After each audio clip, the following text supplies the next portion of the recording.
Hi, this is Lauren Steinberg with Loblaw Companies, and you're listening to the CPG Guys podcast.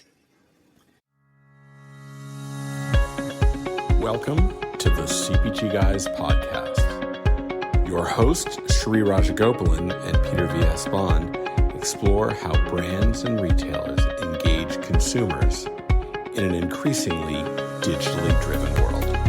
And now, here are the CPG Guys. Hello and welcome to the CPG Guys podcast. I'm your co-host, PVSB, and I'm not talking into a podcast microphone.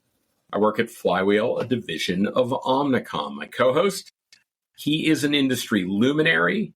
He has a wealth of brand experience, having worked at companies like PepsiCo, J&J, now known as Kenvue, Revlon, and most recently he was the Chief Customer Officer at General Mills, just to name a few. He's also the Chief Revenue Officer at ThinkBlue. And he's father to the incredibly talented daughters, Rhea and Lara, and their explosive music careers, along with his wife, Kavita, and her iHeartRadio podcast, Lights, Camera, Conversation. Even his 3 cats have more followers on Instagram than we do on the CPG Guys. Yes, that is true. Of course, I'm talking about the man known as Shri. Shri, let's start with the pleasantries first. Tell me about Happy Diwali. How was it? How was it for you yesterday? All good? I know your father-in-law was there. Did you have a good time? Diwali was awesome. We got to go to the temple. You know, he likes doing that on festive occasions. I was good to light lights with the family. I actually did light a sparkler. Maybe I shouldn't have, but we did it anyway. At this point, it's on Instagram, so might as well put it out publicly. Diwali was awesome. Most important piece of it, Peter, is I got to spend it with the kids and family. That's what matters the most. So that was awesome. But it was also Halloween. So for those of you listening to the podcast, go to my Instagram feed and you'll see how I celebrated Diwali, which Peter got the joy of seeing this morning because Diwali and Halloween were on the same night. It's little scary clown you had going on there, but I asked people to go check it out. You know, Shri, Nadia and I went out. She went as Hermione. I was Hagrid. It was a lot of fun. But now that we've got the pleasantries aside, Shri, let's do a little postmortem. The Fall Classic is come and gone. Would love your thoughts on the series, and what do the Yankees need to do to make it back to the World Series in 2025? First of all, let me tell you how grateful I am that I got to go to 4 World Series games 1, 2, 3, and 4. And now I'm less bitter that it ended in 5 because I went to 80% of the World Series, both at Dodgers and at Yankee Stadium, which was a lifetime dream. The reality of the situation was, I could make 1,000 excuses. We had 4 fielding errors in Game 5. Game 1, we had 2 fielding errors. Nestor Cordes shouldn't have played. But the bottom line is none of that. The bottom line is Dodgers completely outclassed the Yankees in the 5-game series. I'm the first one to admit that. If we want to win a World Series, we're going to have to the road passes through the Dodgers in 2025. And the way to do it is do little things, play little ball, which means focus on every play. Manufacture runs, not depend on slugging is the only way. Although that methodology nearly worked. It got us to the World Series. It did not work in the World Series because the Dodgers outslugged us. It was a better team, better played. The Dodgers deserved to win, bottom line. Better pitching, better fielding, better hitting. That's what baseball is about. I'm very grateful I got to go to 4 games, like a lifetime dream come true. Most people may get to go to 1. You did 3 yourself. I'm glad I got to go to 3 games with my best friend, and I wouldn't have had it in any other way. Yankees-Dodgers World Series. Okay, enough of baseball. Listen, man, the part I don't understand, Peter, is the ticker parade is today. It's actually happening while we record. Los Angeles is literally on fire. Like, they're burning cars. They're lighting stuff up. Like, is that how you celebrate? It literally makes no sense whatsoever. It reminds me of English fans after the Premier League. It literally makes no sense. I celebrate by going to fanatics.com and ordering myself all sorts of gear. That's how I celebrate. But yes. All right, Shri, thank you for that. Before we get to our guest, want to remark that the CPG Guys is part of a very notable collection of podcasts, which includes CPG Scoop, that's Reese and Jennifer, and of course the FMCG Guys with Daniel, Christine, and Efrain. Please make sure to follow each of our podcasts in your favorite app, Apple Podcasts, Spotify, whatever. If you follow us, that's why you'll ensure that you automatically are notified of any new episodes that pop in. We produce 2 a week. Daniel's doing the same. By the way, congrats to Daniel and the team at FMCG Guys. They just crossed episode number 200, Shri. That's pretty big for those guys. I mean, phenomenal congratulations stuff, right? to Daniel and the team for really putting in the effort. Ephraim, Nicola, we know how it feels to be at episode 200. I still remember cutting a cake for that, Peter, with you. And we look forward to you growing and getting to the 436 mark. This is 438 we're recording. Otherwise, we want to remind you that we're partnering with Drugstore News on December 4th at iconic Lincoln Center. We'll be co-producing the annual Issue Summit in its 21st edition. We're co-presenting 8 awards at the event in the HBC space to both brands and retailers. We're also partnering with their sister company, Path to Purchase Institute, on the annual OmniShopper Awards to be held November 14th out in Schaumburg, Illinois. We're a select group of winners. We're going to feature on the CPG Guys podcast. It's at the P2PI Live event. To be part of this or sponsor it, get in touch with us at contact@CPG Guys. And of course, links to all of the Raj family's social media accounts, the Drugstore News, P2PI events, and Cornell, which you probably heard in the pre-roll before we started the podcast. All those events are available through links in the digital liner notes of this episode. You never have to write anything down. Lots of hyperlinks. Just toggle over. 90+% of you are listening on your mobile devices. Just click and browse while you're listening to the melodic tones of our conversation. All right, let's get to our featured guest for today's episode. Regular listeners to this podcast know that Canada is my home and native land. We've had a number of great brand guests from Canada join us for prior episodes. Today, we're very fortunate to have a guest representing Canada's leading national grocery retailer. Loblaw Companies Limited is Canada's food and pharmacy leader with notable banners like Great Canadian Superstore, Shopper Drug Mart, and of course, Loblaw. Here to speak with us about how Loblaw is engaging its shoppers in a digitally and data-driven world is the Senior Vice President for Media, Loyalty, and Loblaw Digital. So please join Shri and me in welcoming to the podcast, Lauren Steinberg. Lauren, how are you? Welcome. I'm good. Thank you. I wish you kicked it off with some basketball, with some NBA talk. Then I could have gotten in there. I stayed quiet because I have no right. I have no right to speak there. But next time, let's talk NBA, and I'll run circles. I'm pretty sure Shri would love to do that. That's where I'm sure you will run circles around me. Yep. I could say this. My LA team that I actually enjoy watching, the Lakers.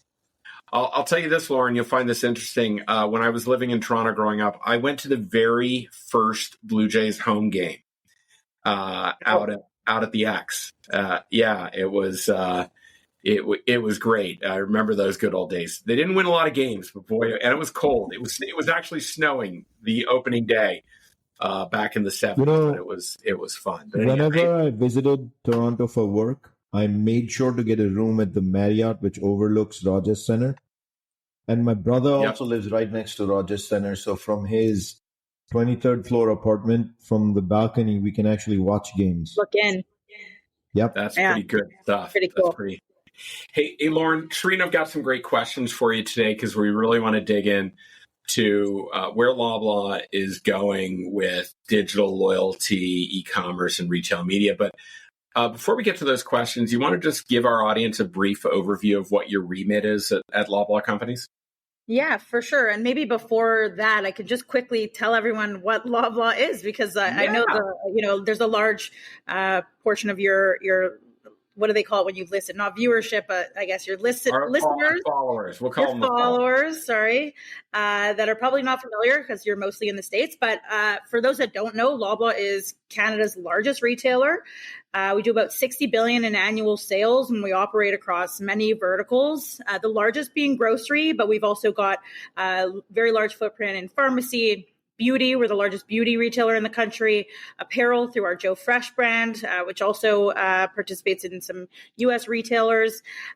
We've got 2,400 retail locations across the country. So we're basically in every city. We're in every town. We've got virtually every Canadian shopping with us, in one way, shape, or form.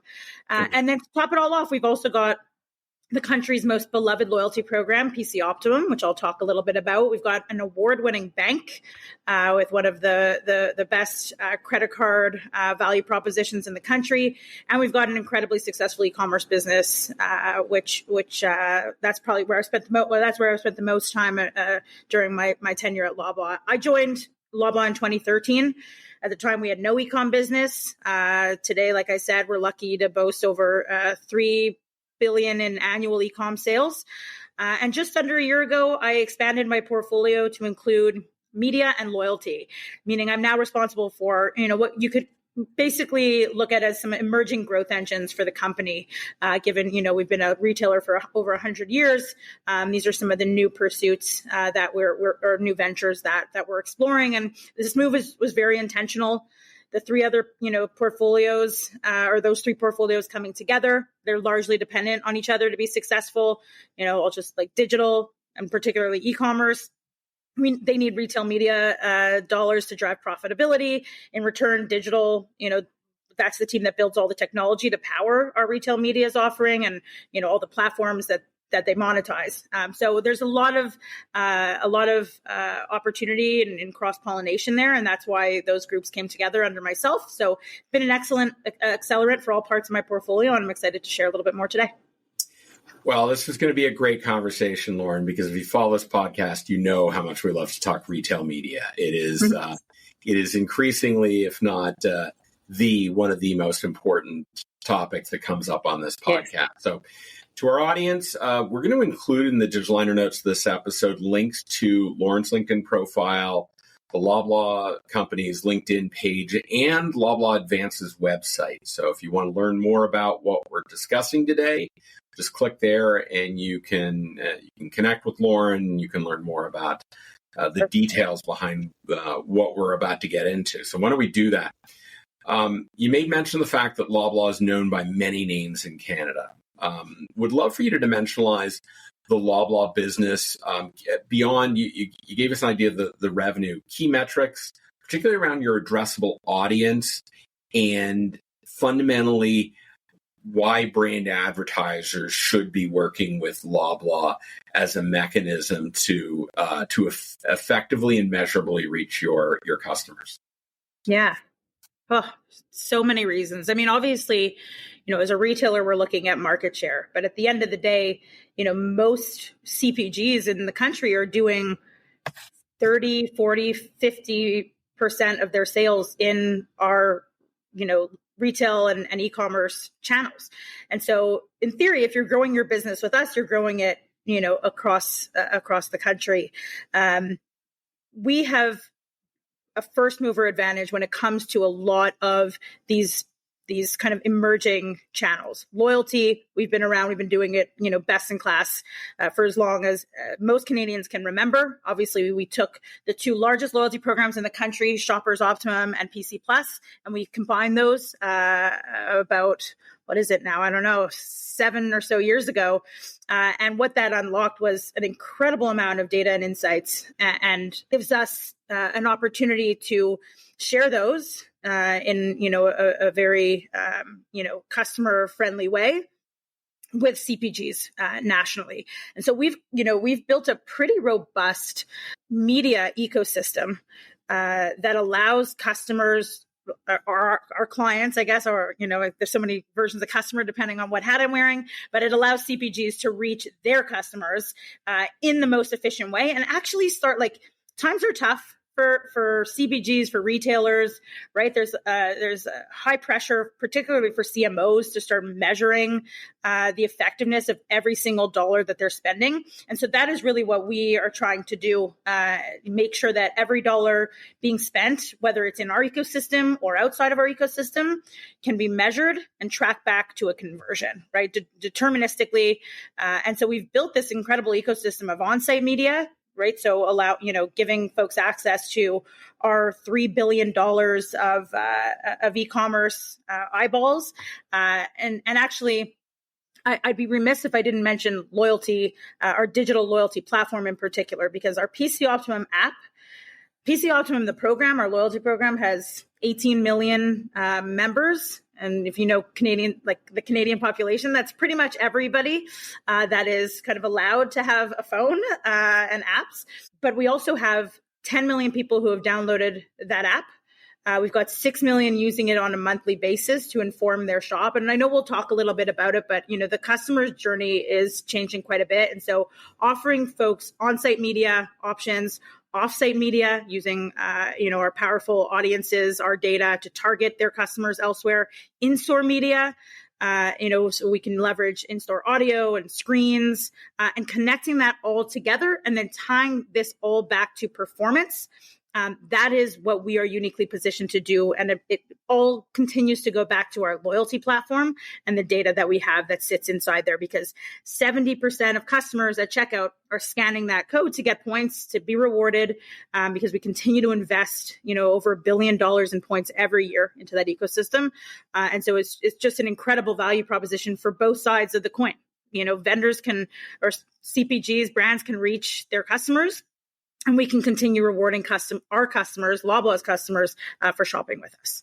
Lauren, there was a real tell in what you said when you debated what does the term customer refer to, because that's indicative of the fact that that your customer from a B2C perspective is a consumer who comes and shop your store, but you're now marketing media solutions, and the role and the dynamics between brands and retailers is transforming in the era of retail media, because now you are actually selling an advertising solution to them, whereas previously you were the only one writing a check. Now they're writing checks, so to speak, and that requires a whole new dynamic in the relationship between the brand advertiser and the retailer as a media publisher. So that's really interesting. I think one of the earliest things that we decided was important to hold us accountable to building an incredible retail media network was that our own internal marketing team that buys media on a regular basis and is spending media on growing our control brands and our brand affinity, that they would come to us to do their marketing, right? And that would hold us accountable. We should be the first choice when it comes to how our own enterprise spends money. And if we can hold ourselves accountable to that, if we can do that, then there's no question as the leaders that everyone else would want what we're offering as well. And that's kind of really always grounded us in building the best technology, having the best retail media ecosystem, the best channels to reach customers, and the best measurement, to be able to kind of have that closed loop narrative that people can actually feel good about. Awesome. First of all, Lauren, I want to welcome Loblaw and you on the show. Loblaw is actually well known in the US. So the numbers that you just quoted, some of them, 70% of the transactions going through scanning through the register, that you can actually provide visibility from an e-commerce perspective, $3 billion of volume, and then the panel size that you already spoke to. We've been making decisions in the US on the basis of 250,000 household shoppers with syndicated data providers from a research standpoint for how many decades now, Peter? Obviously, that has changed in the recent past, but, CPG was built on the backbone and anchors of 250,000, which is very high. I still remember in the late 90s, early 2000s, when it was 100,000 households and all decisions were made that way. So the numbers you gave are actually very staggering in my eyes in terms of the size, magnitude, touching every shopper. So congratulations on all the success and $60 billion of volume and being the clear market leader. So I'm going to jump into Loblaw Advance. What is it? What are the component solutions of Loblaw Advance that you make available to brand advertisers? And how do brand advertisers take advantage of Loblaw Advance? Yeah, so obviously, I kind of jumped ahead a little bit because I was just excited to speak to the offering. And so maybe I'll start with, like I said, I joined Advance about 9 months ago. And my favorite story to tell is, I find that the best way in my previous role on digital that I still hold, I find that the best way to build the best products is to spend time with your customers. And with Advance, in my first couple of weeks, I was like, the best way for me to know what my customers want is to sit with the sales team, because the sales team are the ones that are coming back from vendor meetings, CPG meetings, and they're saying, here's what I heard from them. Here's what they want from us. Here's what they need next. And I remember I was sitting and I was literally just meeting these folks for the first time. And one of our account executives came in And she had just gotten back. She had a meeting about Reese's, and she said she took out of her purse, she had a bunch of new Reese's peanut butter cups with caramel. And she said, "Hey, Lauren, like, can I offer you one? This is their new product." And I said, "Oh, I don't really like caramel." And then I went to a couple of meetings. I said, "Thank you, but I don't like." I went to a couple of meetings, came back, and another account executive was sitting at that round table, and the wrappers were empty there. And she said, "Oh, did you try this? This is the new Reese's peanut butter cup with caramel. It was so good." And I said, "Oh, no, I don't really like caramel." Then I went home, and the next morning I was driving into work, and I was driving by this massive billboard on the Gardiner. And if you know anything about Toronto traffic, you know that I'm staring at it for a pretty long time. So billboard's highly effective in Toronto. And I see, no joke, like it must have been there for weeks, but I noticed it for the very first time, a billboard with Reese's peanut butter cup with caramel, brand new. And I looked at it and I was like, you know what, that does look good. And I actually ended up buying it that very same day. And if I think about that, that is like, to me, that is the perfect analogy of like, there's the awareness. That was Chantal who would come in and talk to me that this is a new product that exists. And then there was, confirmation that this is actually good from another AE, Carolyn. And then I saw it finally. And in the old day, we would have given 100% credit to that last interaction, right? Billboard would have gotten 100% credit. Obviously, that's not easy to track, but the analogy still sticks. The new way, it's actually, that just reinforces that customers' journey is not linear, and we need to start thinking about media, upper funnel, lower funnel, in a very unified way and in a way that optimizes on the fly. And so, yes, Advance has what all the other retail media networks have in terms of online, inventory on our first party channels. We do third party buying with our audiences. We do in-store buying with screens and audio. But at the end of the day, what is special about us, what I'm super excited about, is our omni-channel platform that allows you to buy all of those things on the fly with recommendations driven by AI around optimization and distribution of your budget. And you can target based on your goal. Do you want new customers, new to brand, new to SKU? Do you want to reduce churn? Do you want to drive sales? What is it that you are trying to do? And that is really how marketers should be able to think about it. We've just forced them for so long to have to choose a channel and choose a tactic. And what we're trying to do is bring that all together, make it easy for folks to access it in a self-serve way. And we're really excited about some of the early returns. Of course, we've got, a bunch of other things. I could talk to you forever. We've got a data and insights platform called Lydia, Loblaw Data Insights and Analytics. We've got, our audience hub where you can access our audiences and deploy against them in your environments, your preferred environments. But at the end of the day, we're trying to make it easier for our clients to reach their customers. And then with all the confidence in the world, say this is what it did. And for them not to have to manage that program, that campaign on the fly. There is technology to help us do that. That is actually what we're best at. We have some of the best engineers from some of the best companies globally building this with us inside of our four walls downtown Toronto, and just really excited about what that unlocks for our clients. So let's build on that a little bit, Lauren, because you made mention of the fact of this rather expansive loyalty platform, the combination of what Shoppers Drug Mart and traditional Loblaw had in PC Optimum. How are you using data from your loyalty program to enhance the customer experience across the funnel, so to speak? Yeah, we're doing it in the same way we do it for ourselves, right? We're using that data, not interfering with it, taking all the implicit and explicit behaviors of our customers, and we're running it through dozens of algorithms that can actually make the decision on the fly and at scale, and then optimize it based on real-time response of that. There's so much wasted media spend out there. It's unbelievable how much money we waste. And we've built some pretty incredible personalization platforms within Loblaw Digital that we use for our own customers. I mean, anyone who lives in Canada would know PC Optimum is the reason people love it is personalization. That is my offer feed. No two offer feeds are alike. Everybody gets rewarded on the things that they buy most. And we take that same methodology and bring it into Advance.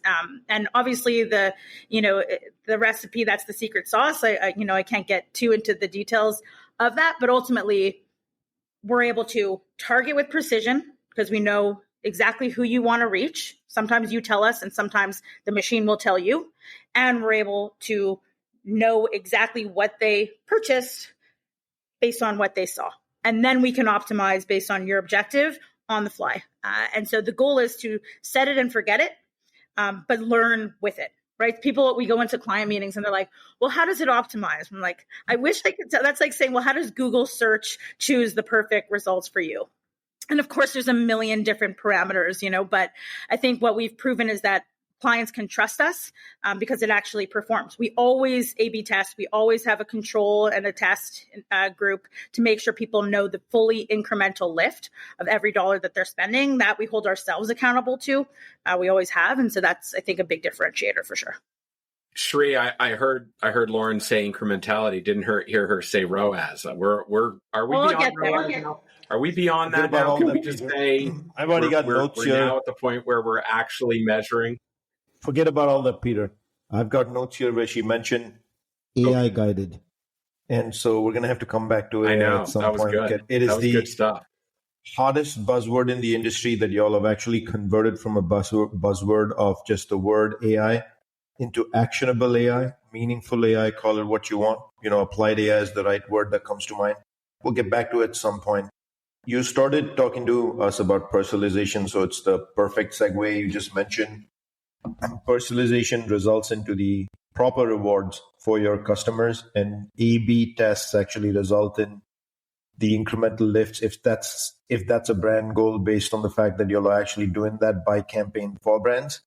But let's get into the depths of personalization, because again, that's the third buzzword I would say in the industry that's all over the place today. Demystify it for us. Get into the world of personalization. You've got nearly every household in Canada, because 18 million phones means you've got every household at this point. So how does it play in Loblaw's loyalty strategies? And then how does it actually connect back with merchant priorities for loyalty? Is that even one of the most important KPIs for them that you're working to actually achieve? I wish you were at a meeting with me yesterday. We would have had a good time with that question.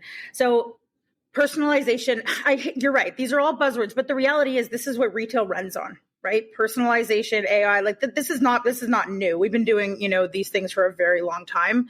I think right now, though, what's important to me to convey to my team, which I literally stood up yesterday in front of hundreds of them and shared, is yes, personalization has the power to get every customer to add one additional product to their basket, right? That's initially where you might start. But the reality is, I think everyone, like my boss's boss, everyone would agree from a leadership perspective that we actually want to use personalization to deepen the relationship with the customer.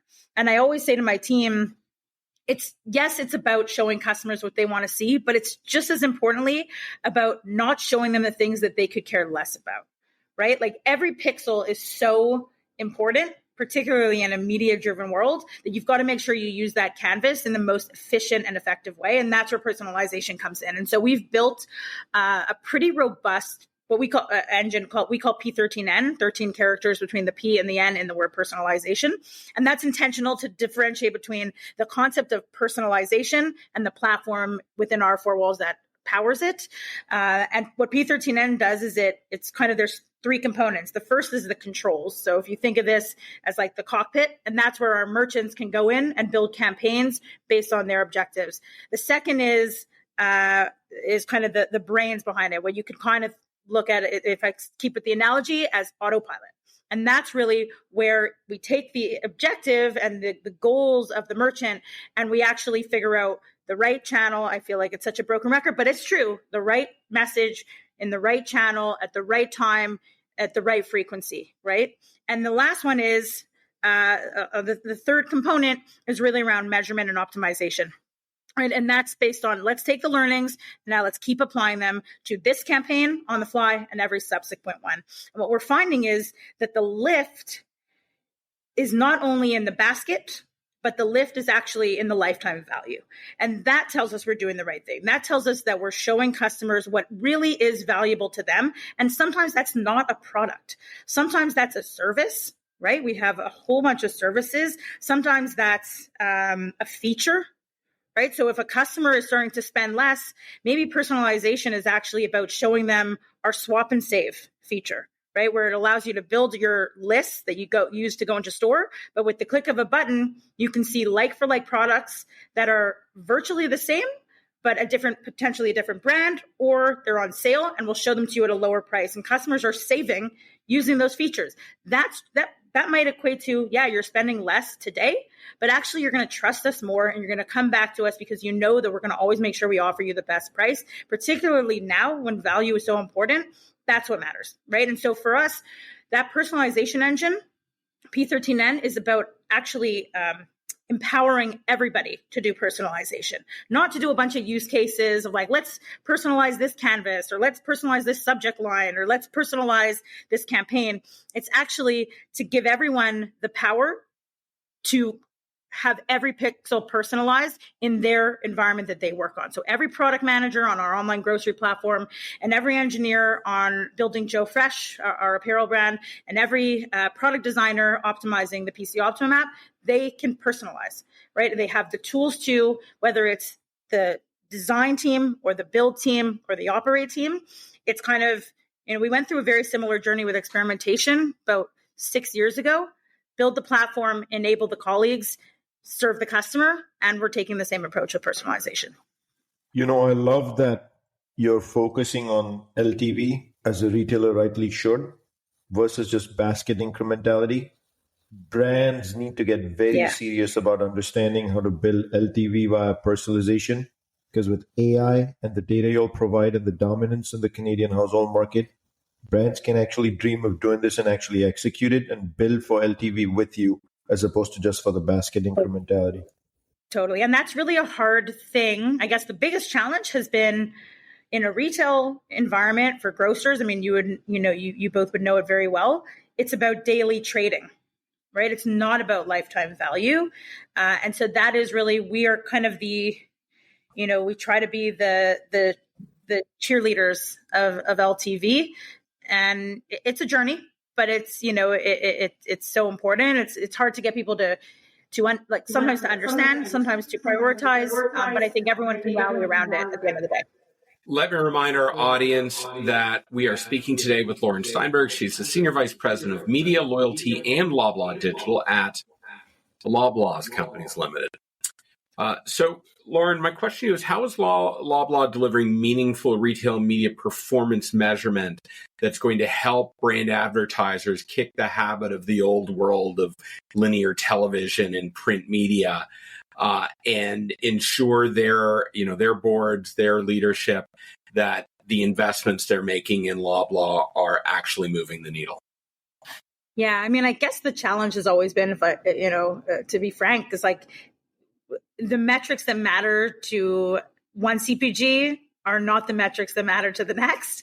And you quickly find yourself in a world where you're having to build measurement, and not only that, to build, goals and objectives and dashboards and you name it for your different customers. At the end of the day, that's kind of the place that we've found ourselves in, right? We've got everything: standard media metrics, closed loop attribution, ROAS, iROAS. We show percent of new buyers, sales lift, I think those things. But I think what I try to get our teams, and what my teams actually try to get me to rally around, and what gets me excited, is there's probably two. The first is, 100% deterministic sales data, right? The Retail Media Network exclusively leverages first-party data for reporting rather than modeled or extrapolated data. And so that's where obviously the power of loyalty comes in, and being the biggest loyalty player, because we're able to track purchases back to the customers on a one-to-one basis, and we're able to directly attribute sales to a campaign. But then I think, another area that excites me, and I think excites brands, and creates, a bit of a competitive, a bid dense environment, is competitive conquesting also, right? Like creating an audience of your own buyers, or your competitors' buyers, and that makes it, more efficient and more relevant for the shopper. I think that's a really big reason why actually I have my VP of online grocery, so our VP of PC Express or online grocery business, the VP of products for Advance right now. I made that change. And so you have someone who cares about both sides of the coin. He wants to make sure that the experience is super relevant because he knows that improves his conversion, but then also that the ads and the density of the, the ad inventory and the actual boosted products, that those are all relevant. It actually makes for a really perfect experience for the customer at the end of the day. And so, like, for me, obviously measurement is a moving target. I think that as industry changes, as client needs change, we just need to be agile with that. And I think that that's a big reason. I probably can't share much today, but happy to come back when we've got something more substantial. But we're building some pretty awesome measurement tools with some pretty cool partners who also play in the space. And I think that's going to be another game changer for us. Like, I think we're going to differentiate ourselves based on the technology and our ability to measure. That's kind of our secret sauce. And so, more to come on that. You made mention of auction density, which is interesting. I liken the grocery channel in Canada to be in between grocery in the US and club in terms of the assortment. Like, you walk into a US grocery store and most categories will have 3 or 4 major national brands, and then they'll have some store brands. Whereas in Canada, it's usually there's one fewer national brand. And that has to do with a whole lot of reasons, right? Production. Yeah, you can't just take American. You have to put bilingual packaging, which means you have to run separate product lines, which means there are all sorts of efficiencies of scale. I'd just love to hear just a little bit on the whole auction density thing, because I know that's certainly an issue for club stores to make the retail media platform ultimately generate the kind of revenue you're looking for. I have to imagine auction density is something that you concern yourself with on an ongoing basis. Yeah. I mean, I think you said it perfectly. Like, it's something that we're constantly thinking about. It's like, it's a bit of a chicken and egg. Like, if this guy isn't bidding on it, why would this guy? You got to start somewhere. We've spun on that one in, new categories, but I think a big area of focus for us is just keyword targeting, being able to be super granular, also being really transparent about, search terms, frequency, our MRR, so in terms of our search relevancy ranking, all of that stuff is, depending on how mature the CPG is, that stuff can be a really great catalyst to start the engines on the bid. And once one is in, they come, right? Because then you have a person with 100% share of voice. And that's another one, including share of voice in our reporting. Not something that in theory we thought we needed. And then, some of the bigger folks, they wanted it. And once you put that up, all of a sudden, it's a bit of a jump start. And so we're not perfect. It's something that, you're right, is hard. I don't have a recipe for it, but I think honestly, just transparency in performance, and then running little tests just to show the lift. And all of a sudden you got people that start to care, because we've been able to prove that, it helps quite a bit. For the first time on the CPG Guys, we've heard the word auction density. So it's exciting that you're bringing new terminology into the show, because you can bet that we're going to ask other retail media providers how they're handling auction density and if they've given it a glance. But there's a reason, I guess, you're a leader in this space. So we've talked quite a bit about how you're building things, what you look at leadership, metrics, the fact that you always put brand goals for the campaign as the number one most important metric, which really defines, how the campaign is executed. And so let's get into that world of brands, right? So how does a partnership with Loblaw work on this? How do you collaborate with a brand to optimize retail media? And again, the key word I'm going to use is mutual benefit, because at the end of the day, if you serve the brand and you're not serving the merchant, it's a swing and a miss, like a strikeout. And then if you serve the merchant and you don't swing a brand, then you don't deliver for the brand, they're not going to come back again. It's like you're demoted to the minor leagues. Sorry, we're using baseball analogies because we haven't gotten over the World Series yet. But Talk to us about a collaboration, how you manage a balance between merchants and brands so you have outcomes for both.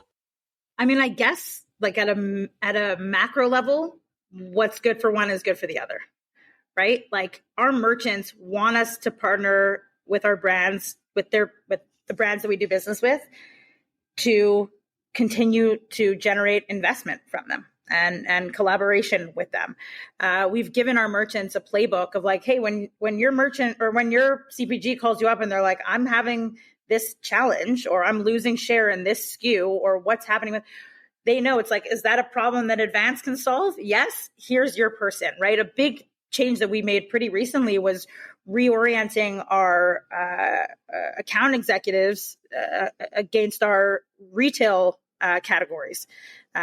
We just kind of like, I think when we started, it was just like, hey, this feels like a portfolio that's fair dollar-wise and fair dollar-wise and fair dollar-wise. But the reality is, if you can build a relationship with your category counterpart, the door is now open, right? They're the ones who are doing 60 billion in sales, not us.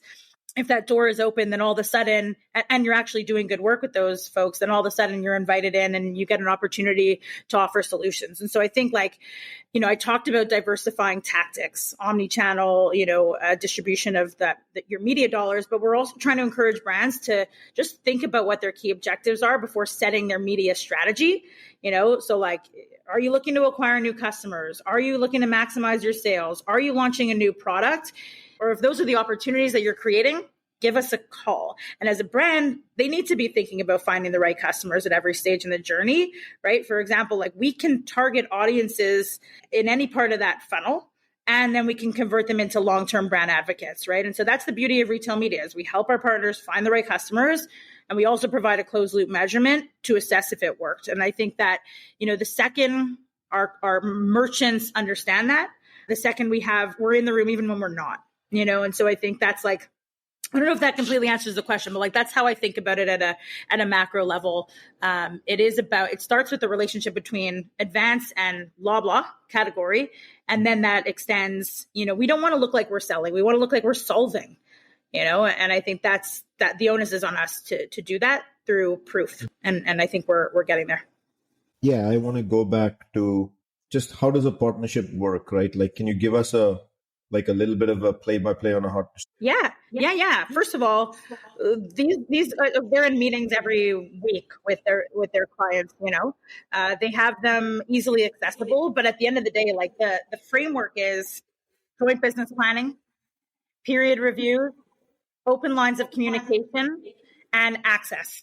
Right. And the access is to our platform that's self-serve, giving you full, ownership over your campaigns. However, we also very much have managed services.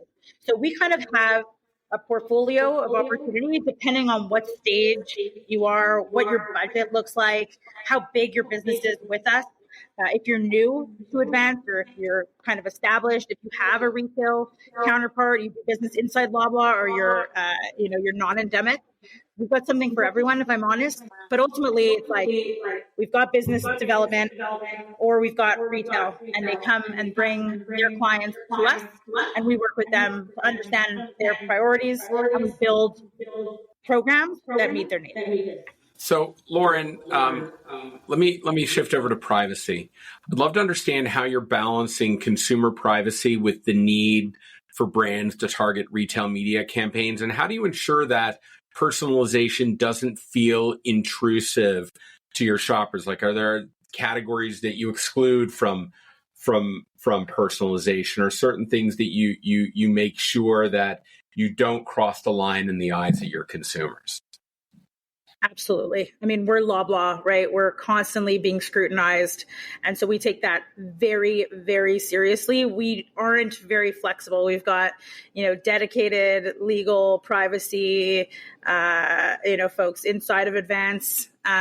We are very careful. We don't target around alcohol or, pharmaceutical or, medicinal. That's not what we're trying to do.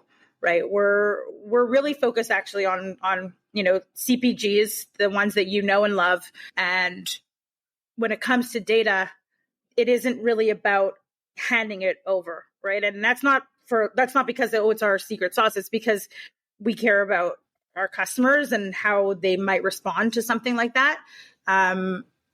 We go through endless training and discussions and making sure that we are, incredibly thoughtful and incredibly careful, and really systemically we have to be. Like, that's just how the system is built, right? Everything is hashed, everything is protected, everything is moved into audiences versus direct targeting. You can't tie anything back to an individual. It really just is about, cohorts and behaviors and whatnot. And so, I could talk about this forever, but I think it really comes down to having people who genuinely care and who put themselves in the shoes of the customer and are the customer, frankly.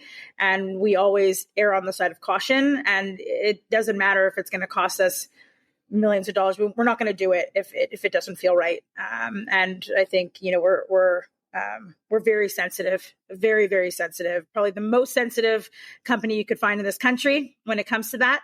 It only takes one wrong step to ruin, a lifelong relationship, and we're not willing to take that risk. And so we're doing this so that brands can reach customers and add value, not to make the customer a pawn in this. That's not what this is about. This is about doing what's right for the customer, and brands get the benefit from that. I get the pleasure now of closing out this episode with the last question. And it's one of our favorite questions that we ask everybody who comes on the show, which is, what are some of the trends you're following in the customer insights segment driving retail media activation that you're focused on continuing to develop the Advance platform, just looking forward? We've talked about AI quite a bit, but that it's already a backbone. But what are some of the other things that are shaping your thinking? So maybe two things. One is not being so stringent on inventory, like the types of inventory. I think inherently, because we're so digital led and technology focused, we tend to forget that the vast majority of transactions are still happening in our stores, right? Like basically 95% of them. More than 1 in every 2 customers who goes into one of our stores visits us digitally first. Yes. But at the end of the day, like, there's still tons of value in focusing on things like sampling, right? Things like our in-store screen network. Like, that's where most of the transactions are happening. That's where we're closest to the point of purchase. And I think that we can't really forget. We tend to get caught up in the next bit of technology. But at the end of the day, there's so many opportunities to interact with your customer and influence their purchase at store level in, a rewarding way still for them, whether that's with promo or points or, like I said, sampling and the like. And so that for me is like obviously a big priority, a big area of focus. Otherwise, I just want to make sure that we're building something that's scalable. I think that it can become very easy to move into a very managed service space. We always want to have a white glove option for folks. And at the same time, we always want to be able to give our customers free reign, right? Put the power in their fingers and have them learn with us. Like, I think there's so much benefit to transparency, and transparency is something like I apply to my team's way of working. I apply to my leadership style. We apply to our communications with our customer. And so for me, it's like ultra important that we build transparency into our products for Advance and for our CPGs. That's probably something that I'm always hyper aware of and try to learn more about how others are doing it and how we might, be leaders actually in that space. I think that's something that I would be super proud of, that no matter what, when a CMO of a company has money to spend, they trust that we are, the best place to spend it because they know with certainty. Like, I think my background is marketing, and I can remember there's so much skepticism with what Facebook, or Meta products or, any of those advertising platforms are truly driving, because they all have their own, way of measuring it. And so we don't want that reputation. We want to be known as a partner, not as a place to, where your money goes, but you don't really know what it delivers. And so transparency for me is the thing. I love that. No black box at Loblaw. You guys are actually opening it up and showing people how it works. That's great. Let me remind our audience, that you should visit cpgguys.com. You can find all of our content. You can sort episodes by topics like retail media. And if you think your company has some thought leadership to contribute to this ongoing community discussion we've established here, drop us an email at contact@cpgguys.com. Maybe you can join us on a future episode of the podcast. And if you're on Spotify or Apple or even on cpgguys.com, please leave us a rating and review. The rating helps feed the algorithm that makes us more findable by industry professionals like you. And the review, well, it helps us fine-tune the people we talk to and the topics we cover. And of course, we really want to thank the 34,000 plus followers on LinkedIn that choose the CPG Guys to both educate and entertain them. So we're really grateful. We wouldn't be able to do this without you. We're so incredibly excited to meet you in the wild. Sheree and I have been going to a lot of trade shows lately. We've got a couple more this year. And if you see us, whether we're in line at the airport, getting on a plane, or we're at a trade show, you see us wearing our swag or whatever, come on over. Just say hi. We love to talk to people. We really don't bite. We're just a bunch of gentle old curmudgeons. But seriously, Lauren, thank you so much for coming on the podcast and sharing with us some of the top lines on everything Loblaw is doing to help brands engage consumers. Really appreciate it. Pleasure. Thanks for having me. Yeah, absolutely. And anytime you've got something new to announce, you have an open invitation to come back, talk to us. You're always welcome. We love to break news and share knowledge with our audience. So we're really excited about that. Will do. So, thank you. Yeah. So Sheree, what'd you think? I know you were copiously scribbling down notes. Would love to hear some of your summary thoughts on what Lauren shared with us today. I was probably wondering why I have a pencil and looking left and the right. It's because while you speak, I actually go to your website and I'm actually real time getting pages of notes on the conversation. So let's start up top with, Peter and I were excited to have you here in the first place. It's the first time we've had someone from Loblaw come on the show and talk to us about the wonderful things taking place. And I think it's important for the US market to learn from other countries and the extended reach and the complete dominance you have of the Canadian market. $60 billion, not just grocery, but also GM, pharma, beauty. I love that you've got your own pay system with the credit card, making it a true 360, trying to understand shopper behavior, because I bet they're not just using it at Loblaw. They're using that credit card for many other purchases, other places as well. Theoretically, you're touching every Canadian household. You talked a little bit about, which eventually evolved into a lot about e-commerce, loyalty, digital is a backbone. You got the first mover advantage, which means your loyalty is automatically, the loyalty programming that you can work with brands is automatically best in class. But I love that your personal goal is helping CMOs measure every dollar spent, not just inside your system, but outside your system as well. $3 billion of e-commerce, that's actually huge. That's larger than many retailers in the US. I would say most retailers in the US. But the eyeballs access that comes through and understanding e-commerce is significant. And therefore, automatically, the digital loyalty program becomes part of this, which means you have 18 million odd members. And then you talked about 70% of those customers scanning often. And a brand can truly build its plan on being in the marketplace in Canada around Loblaw's. Then we got into Loblaw Advance. And I loved another statement you made there. The best way to build great product is sit with your sales teams, listen, learn. You must have said listen a handful of times, which is awesome. Build what the industry wants versus what you want to do. And then you gave the Reese's example, which I thought was fascinating. Can't deny that yesterday was Halloween. That makes it extra special because anybody want to guess what I'll go back. I sit in an office, but as soon as I go home, what candy bar I'm going to reach out for. The omnichannel platform allows one to buy media with AI as a backbone. It was an excellent example of applied AI through recommendation-based engines based on, most importantly, brand goals. This is a new development in CPG that I would say has happened in 2024. It's important retail media programs build their entire ecosystem of delivering inventory against brand goals versus sales goals only, which was the past. And then I loved the discussion on the word audience, but the whole purpose of Loblaw's retail media being make it easy to reach audience. And then we talked a little bit about personalization, another key statement.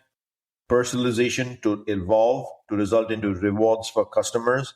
How you do that? A/B testing, which really focuses on incremental lift. Talked about the P13N engine. Love that.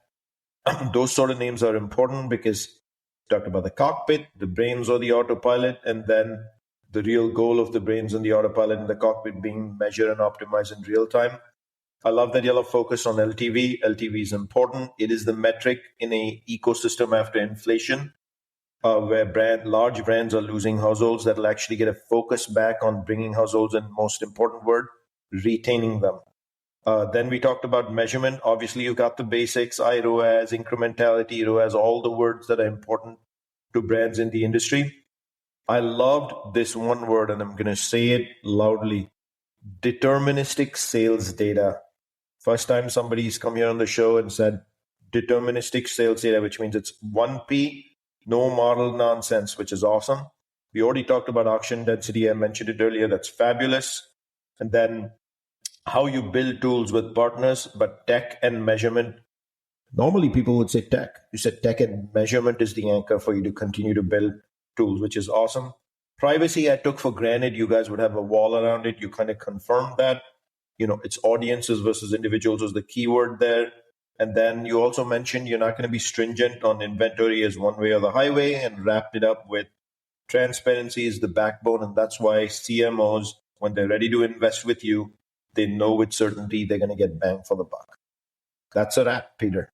That is great. And by the way, thanks for mentioning the candy thing again. Now I'm fixated on the fact that, next month, Sri, they're launching the new peanut butter and jelly M&Ms. You'd think there would be one of the hundreds of people who listen to this podcast that work on Mars that might want to get a note to Mr. Tim LaBelle about getting the CPG Guys an early preview of that particular new product launch. I'm not saying they have to, Peter, but I'm just saying. Holiday gifts from the CPG Guys will be those, except peanut allergies. We got to be careful. Oh, I know. Anyhow, Sri, that was a great summary. As always, thank you for joining me on this journey into our audience. We really appreciate you listening to us for education and entertainment. We try to make it enjoyable so that you learn a little bit in the process. And we look forward to speaking with you on the next episode of the CPG Guys podcast. Goodbye.